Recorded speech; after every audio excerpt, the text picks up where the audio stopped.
let's say that you've got three products that are all competitive against each other. And one of them has cohesive images from the photos, and the bullet points are reflecting the photos, and the A plus reflects the photos and the bullet points. And the other one has one image, and the other one has images that look like you don't know what's being sold. It's got 7 images and photos, but like it's all over the place. You're going to buy from the one that looked beautiful and branded. That's a no-brainer. If you're trying to exit your business on Amazon, they're going to say, you don't really have a brand. We don't want to buy it. So if you're ever trying to exit your business or get a valuation for your business, you need to have a brand. That's a must. If you're selling a product that's in competition with Chinese sellers where they can beat you on price and availability and things like that, you need a brand to stand out. Think about Made in USA. That is a brand in itself. That's a statement that says, this is American made. It's supposed to say quality. It's supposed to say local, support your own economy. These are things like that's a brand. That's a brand statement for a lot of companies. So these are all things that help, that influence us. Growing up, it was a huge deal. Oh, does your dad like Ford? Or does your dad like Chevy? Or does your dad like Mitsubishi? Or I'm like, it doesn't matter. All these parts come from the same place.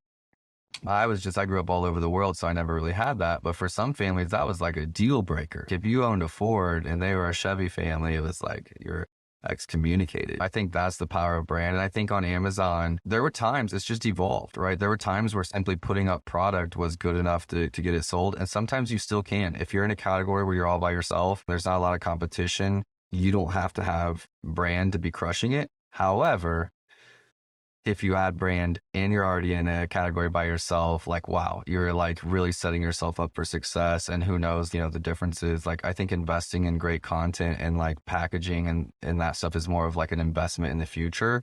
But because once it's done, let's not set it and leave it. But once it's done, let's say you get a 5% conversion rate increase, like indefinitely, so it doesn't go backwards. So those things just pay off. It's not always a direct ROI. It's definitely an investment. But if you've ever been around the block, if you understand the brands that sell for 630 million versus the brands that sell for maybe 6 million or 3 million on Amazon, a lot of times the difference is one of them has created a very strong household name. Like, definitely subjective to the time and place. I think if your brand is not getting engagement and not growing, that's a clear sign something's off, like we're not resonating with customers. We need to reevaluate what we're doing. And it could be any number of things, right? Just because you paid someone $50K to do your branding doesn't mean they nailed it.